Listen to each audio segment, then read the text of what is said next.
ശിക്ഷയിൽ നിരാശനാണ്. കാരണം പ്രോസിക്യൂഷന് ഒരു തിരിച്ചടിയില്ല. തെളിവുകൾ ഉള്ളത് കൊണ്ടാണല്ലോ അവരെ ശിക്ഷിച്ചത്.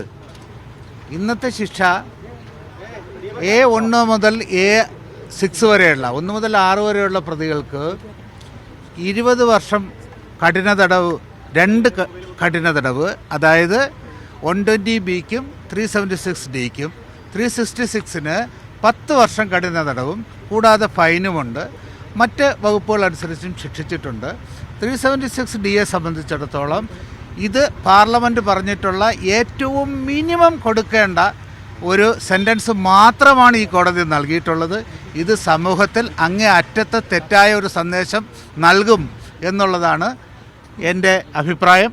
ഇനി ഈ ശിക്ഷാവിധിക്ക് കുറഞ്ഞു പോയതിനെ സംബന്ധിച്ചിടത്തോളം അപ്പീൽ നൽകുവാനായിട്ട് സർക്കാരിന് ശുപാർശ ചെയ്യും. ഒരു തിരിച്ചടിയില്ല. ശിക്ഷ വിധിക്കേണ്ടത് പ്രോസിക്യൂഷന് ഒരു തിരിച്ചടിയില്ല. ശിക്ഷ വിധിക്കേണ്ടത് തെളിവുകൾ ഉള്ളത് കൊണ്ടാണല്ലോ അവരെ ശിക്ഷിച്ചത്. തെളിവുകൾ ഏതാണ് സ്വീകരിക്കാതെ പോയതെന്ന് ജഡ്ജ്മെന്റ് വായിക്കാതെ പറയാൻ എനിക്ക് കഴിയില്ല. ജഡ്ജ്മെന്റ് വായിച്ചതിന് ശേഷം അതിനകത്ത് മതിയായ നടപടികൾ സ്വീകരിച്ചിരിക്കും. ഈ 8ാം പ്രതിയെ വിട്ടുപോകാനുള്ള കാരണം ജഡ്ജ്മെന്റ് വായിക്കാതെ പറയാൻ ഞാനൊരു രാഷ്ട്രീയക്കാരനല്ല, ഞാനൊരു അഭിഭാഷകനാണ്. ഏതിലെ ശിക്ഷയിൽ നിരാശനാണ്. കാരണം മാക്സിമം ശിക്ഷ പ്രതികൾക്ക് കൊടുക്കണമെന്ന് ശക്തമായി വാദിച്ചിരുന്നു.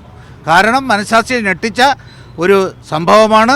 ഇതിൻ്റെ പിന്നിൽ ഗൂഢാലോചനയുണ്ട്. ഗൂഢാലോചന വെച്ച് ഒരു ക്രൈം നടത്തുന്ന പ്രതികൾക്ക് ഏറ്റവും ഇളവായ ശിക്ഷ നൽകുന്നത് തെറ്റായ സന്ദേശമാണ് സമൂഹത്തിൽ നൽകുന്നത്, നീതിപീഠത്തിന് നൽകുന്നത്. അത് വേറെ കാര്യം.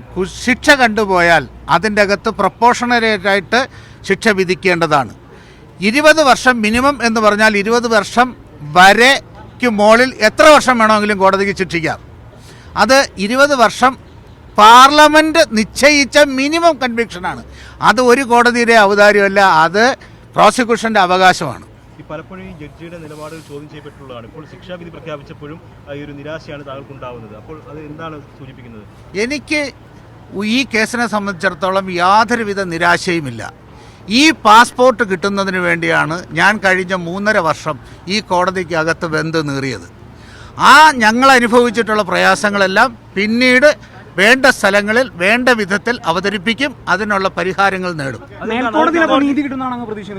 തീർച്ചയായിട്ടും നീതി കിട്ടിയില്ല എന്നുള്ളതല്ല, പരിപൂർണ്ണ നീതി കിട്ടിയില്ല എന്നാണ്.